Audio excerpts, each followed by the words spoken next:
Hello, my name is Dan. I play guitar and I sing in Apologies I Have None. Before I did the band, and for most of my life I've been really into skating, but not skateboarding, rollerblading, which is the less popular of the two. So I started skating when I was around 14.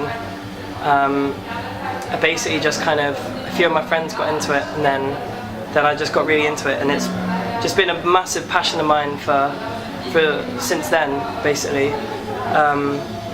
When I used to skate a lot, I would skate like 5 times a week, like minimum, some days every single day. Travel all over England, like we used to make regular trips to Barcelona to go and skate. So it was all just kind of street skating and park skating. So basically, if you were going to start out skating, the first thing to do is, before you even start trying to do tricks and do stuff that's going to impress all your friends, first thing to do is just to learn how to skate really, really well. So forwards and backwards, and just get comfortable just being on skates. And I imagine the same applies for skateboarding and BMX and all those kind of sports. You just want to get your core fundamentals kind of solid.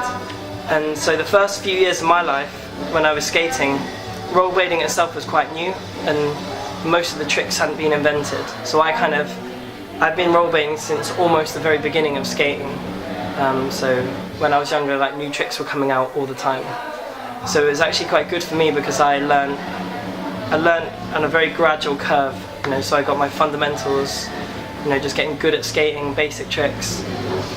And then around the time I was around 20, I got sponsored by a clothing company and a shop, which is really cool.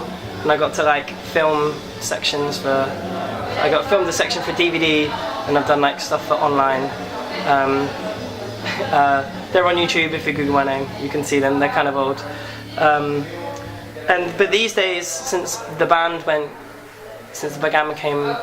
became a full passion of mine, around sort of 6 years ago, the skating has kind of dropped off a bit, because skating brings about a lot of injuries that aren't compatible with being in a touring band. So when I used to skate all the time, I would get a lot of injuries. So I've broken all my fingers, I've done all the ligaments in my wrists. You hurt your ankles, you hurt your knees, and you just can't tour in a band if you can't play guitar with broken fingers. So I just take it easy now. I'm getting a bit older, and I need to look after my knees. So these days when I skate, it's very much just for fun, and there's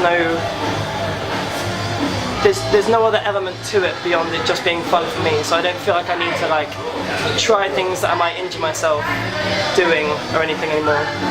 So it's very much just like a hobby rather than a kind of full-time sort of passion.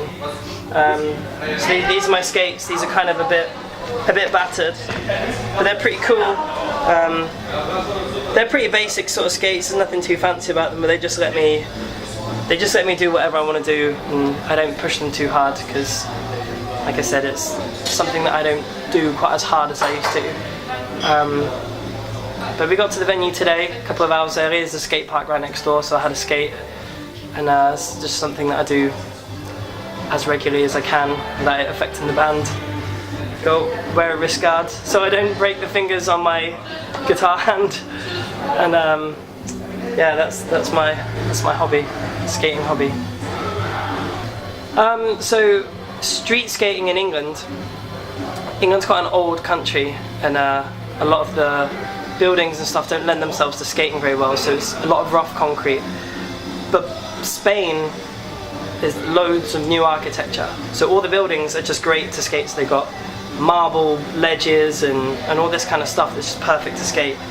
So Barcelona in particular is just a fantastic city to be in, but it's great for skating.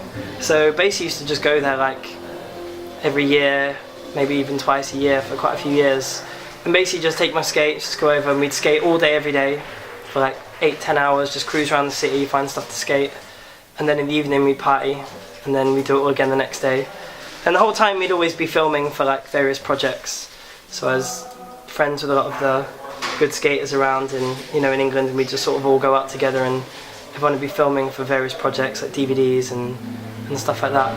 So So it's a really fun time. So there was no real competitive element, it was all for ourselves, you know, like there's a lot of self-accomplishment in like doing a trick really well and getting it filmed and watching it back. So yeah, it was a great time. It's something that I've kind of partially left behind now because of the band,